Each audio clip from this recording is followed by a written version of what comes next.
کی عبادت کرنے والے ہیں، جو رب کی طرف لپکنا چاہتے ہیں، جو اللہ کے حضور اپنی فریادوں کو لے کر جانا چاہتے ہیں، ان کے لیے نصیحت بھی ہے کہ ہمیں اپنے رب کو پکارنا ہے تو اس انداز سے پکارنا ہے۔ اور یہ تو انبیاء علیہم السلام اور اس پہلو سے اور بھی جو واقعات ہیں، لیکن ایک اور واقعہ میں نبی کریم صلی اللہ علیہ وسلم کی حیات طیبہ میں جو واقعہ پیش آیا تھا، جو نبیوں کا نہیں ہے لیکن صحابہ کرام رضوان اللہ علیہم اجمعین کا ہے، وہ میں بیان کرنا چاہوں گا کیونکہ وقت بہت کم ہے۔ شاید کہ اللہ رب العزت ہمارے دلوں میں کوئی بات ڈال دے کہ اللہ تعالیٰ نے قرآن کریم میں ایک سورہ کا نام سورہ مجادلہ ہے۔ قد سمع اللہ قول التي تجادلك في زوجها وتشتكي الى اللہ واللہ يسمع تحاوركما۔ حضرت خولہ رضی اللہ تعالی عنہا، ان کے شوہر نے ان سے وہار کر لیا، اور وہار کہتے ہیں کہ اپنی بیوی کو اپنے اوپر حرام کر لینا۔ مثلا اگر یہ کلمات کہہ دے کہ تم ویسے ہو جیسے میری ماں ہے، جیسے میری بیٹی ہے، اور یہ کلمات زمانہ جاہلیت میں بھی جو شخص اس انداز سے کہہ دیا کرتا تھا تو بیوی ہمیشہ کے لیے اس کے لیے حرام ہو جایا کرتی تھی۔ حضرت خولہ رضی اللہ تعالی عنہ صحابیہ رسول ہے، اور دونوں کی اچھی زندگی گزر رہی ہے، اللہ تعالیٰ نے انہیں اولاد سے بھی نوازا ہوا ہے، اور عمر کا ایک اچھا حصہ گزر چکا ہے، اور کہیں شوہر جذبات میں آتے ہیں اور آ کر ان کو اپنے اوپر حرام کر لیتے ہیں۔ معاملہ چونکہ زمانہ جاہلیت میں جو رسم چلی آ رہی تھی بڑا واضح تھا، اسلام کے تعلق سے کوئی الگ حکم اس وقت تک نازل نہیں ہوا تھا۔ اللہ کے رسول صلی اللہ علیہ وسلم کے پاس وہ تشریف لاتی ہیں، جواب نہیں ملتا ہے کیونکہ ابھی تک وحی کا نزول نہیں ہوا ہے۔ تو اس موقع پر حضرت خولہ رضی اللہ تعالی عنہ اپنے رب کو مخاطب کرتی ہوتی ہے۔ قد سمع اللہ قول التي تجادلك في زوجها وتشتكي الى اللہ۔ اللہ کے رسول صلی اللہ علیہ وسلم کے پاس آئیں، مسئلہ حل نہیں ہوا، لیکن اللہ تعالیٰ اللہ کے رسول صلی اللہ علیہ وسلم سے دعا کا ذکر نہیں کیا انہوں نے، بلکہ خود اپنے رب سے مخاطب ہوئی کہ قد سمع اللہ قول التي تجادلك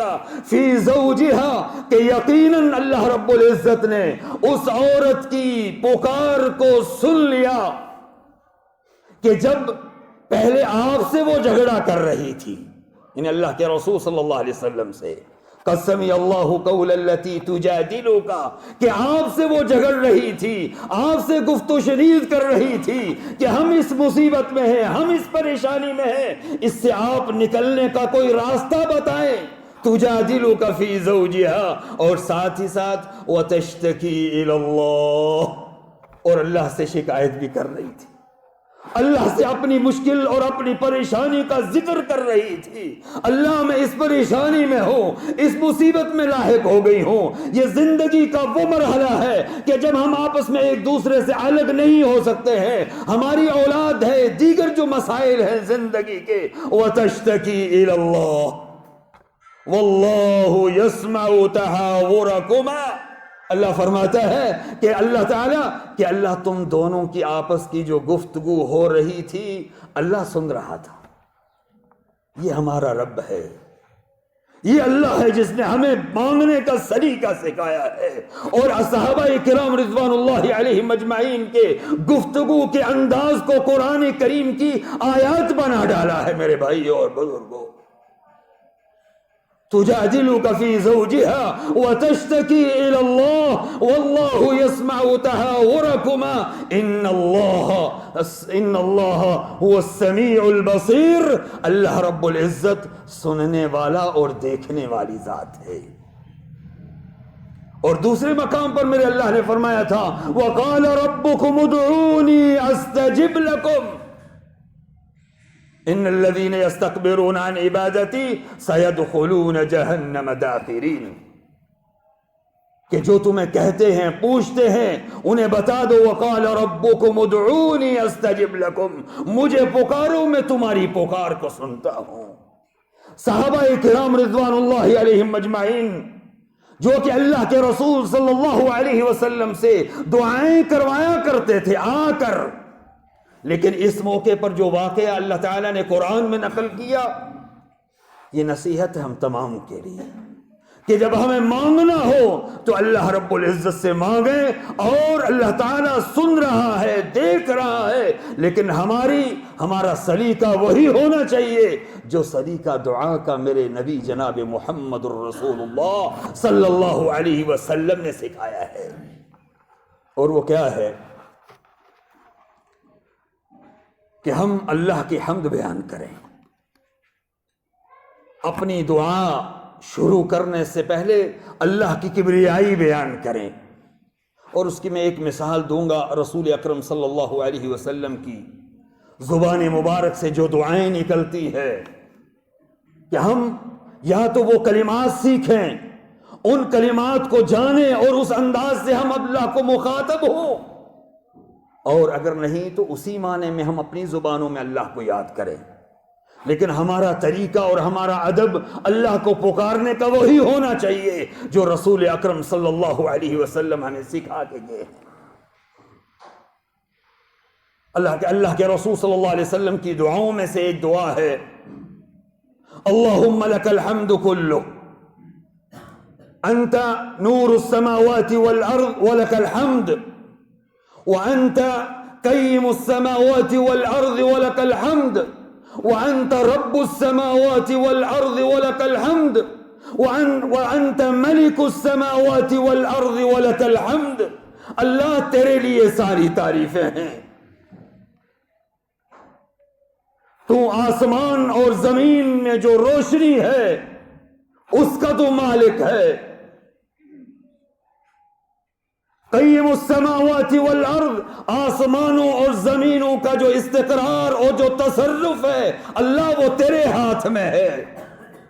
رب السماوات والارض اے اللہ تو آسمانوں کا بھی رب ہے، تو زمین کا بھی رب ہے، آسمانوں اور زمین کے اندر جتنی مخلوقات ہے ان تمام کا رب اور پالنہار اللہ تیری ذات ہے، ولک الحمد اور تیرے لیے ساری تعریفیں ہیں۔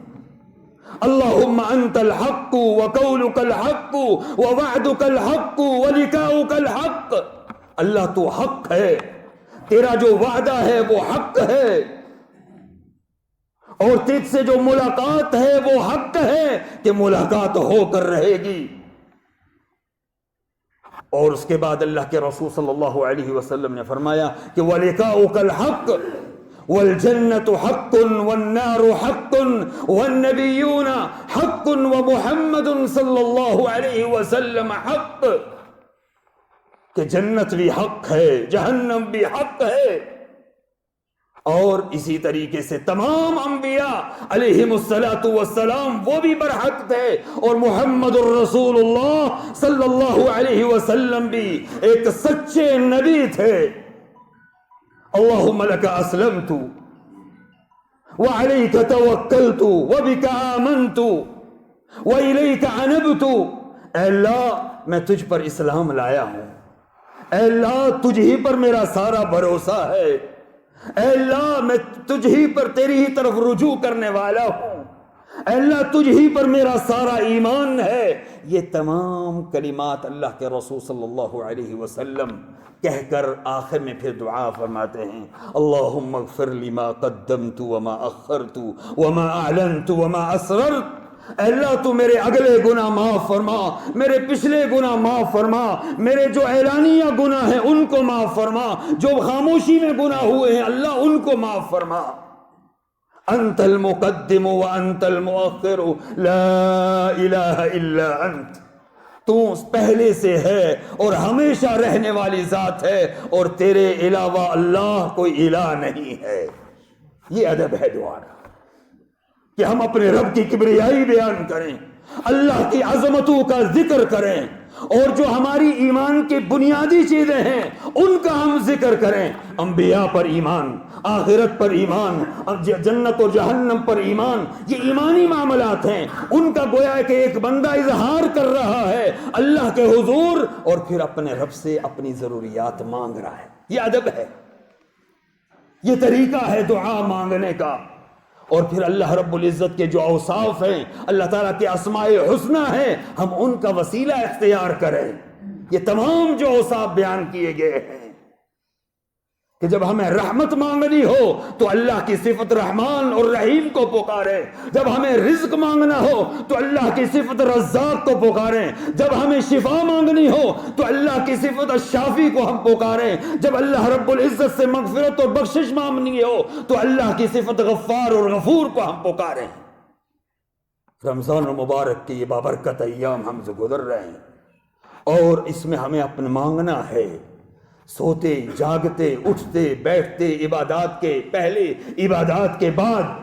تو میرے بھائیوں، ہمارا سلیقہ، ہمارا طریقہ وہی ہونا چاہیے جو رسول اکرم صلی اللہ علیہ وسلم ہم بتا کر ہمیں گئے ہیں۔ اگر اللہ کی حمد بیان کرنے کے بغیر، اللہ کے رسول صلی اللہ علیہ وسلم پر درود شریف پڑھنے کے بغیر اگر ہم دعائیں کرتے رہیں گے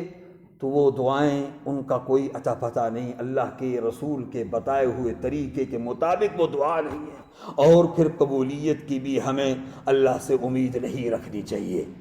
تو اللہ رب العزت مجھے، آپ کو، ہم سب کو رمضان المبارک کے ان بابرکت ایام، بابرکت گھڑیوں میں اللہ تعالی ہمیں اپنے آپ کو، اللہ ہمیں پکارنے کی توفیق عطا فرمائے، اور اللہ رب العزت کو ہمیں وہی طریقہ عطا فرما جو رسول اکرم صلی اللہ علیہ وسلم نے ہمیں سکھلایا ہے، اور اس پر ہمیں اللہ محنت کرنے کی توفیق عطا فرما۔ میرے بھائی اور بزرگوں، رمضان المبارک کے اوقات میں جب ہم اپنے اوقات کی تنظیم کریں تو اس میں ضرور وقت نکالیں، کیونکہ یہ عبادت کا وقت ہے، اس میں حالات اور اوقات کو تقسیم کرنا ہمارے لیے آسان ہے، اور ہم وقت نکالیں کچھ سیکھنے کے لیے جو ہم نے دنیا میں سیکھا نہیں ہے،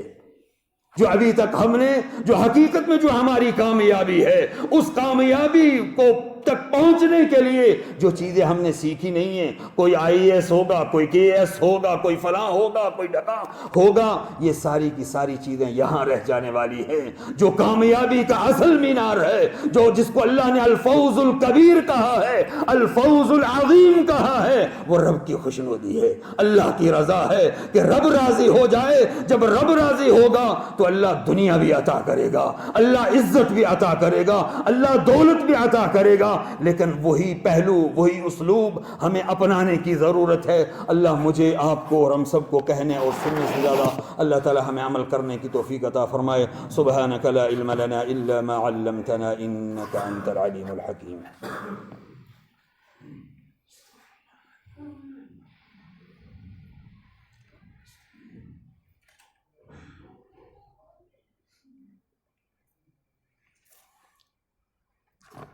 الحمد